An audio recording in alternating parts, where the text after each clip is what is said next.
তো hello guys, কেমন আছো তোমরা? আশা করি তুমি খুবই ভালো আছো। তো আমার নাম হচ্ছে রাজ, আর তোমাদের আজকে আমি দেখাবো আমার চুলটা কিভাবে সাইন করতে হয়। তো আসো ভিডিওটা দেখা যাক। চুলটা বড় কথা হচ্ছে না, বড় কথা হচ্ছে চুলটা মোটা এবং দেখতে আমাকে লাগছে বলো। তো যেমনই হোক, চলো দেখা যাক ভিডিওটা। আজকে আমি এটাতে নিয়ে নিয়েছি চাল দেওয়ার জলটা, চাল বলছি। তার সঙ্গে একটু কোকোনাট অয়েল আর ভিটামিন এ আর অল্প শ্যাম্পু ইউজ করে নিয়েছি। তো নেওয়ার তেলটা আমি অল্প করে তোমাদের মতন ঢেলে নেবে। তো হালকা করে ইয়ে করার পর তো গাইস এটাকে হালকা হালকা করে কেটে নেবে। তো ভাজার পর তোমরা তো জানোই তারপরে কি করতে হবে। তো একটা চুলকে ভালো শাইনি দেখানোর জন্য ভালো করে তোমরা করে নেবে। তো এটা লাগানোর পর গাইস তোমাদের চুল একদম সফট আর শাইনি হয়ে যাবে। চুলটা তাতে বাড়তো বেড়েও যাবে। তো লাগানোর আগে একবার চুলটা ছাড়িয়ে নেবে মাথাটাকে ভালো করে। তো তারপরে আপনি যেরকম ভাবে লাগাচ্ছি গাইস সেরকম ভাবে লাগিয়ে নাও।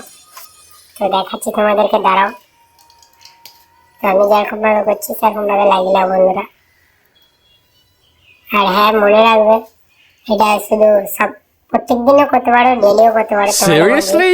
ডেলি করলে কি বলতো চুলটা একটু বেশি ইয়ে হবে, আর সপ্তাহে করলে তোমার। তো গাইস যেমনই হোক, এরকম টিপস জানার জন্য তোমার ভাইকে ফলো করবে আর কমেন্ট করতে ভুলে যাবে না।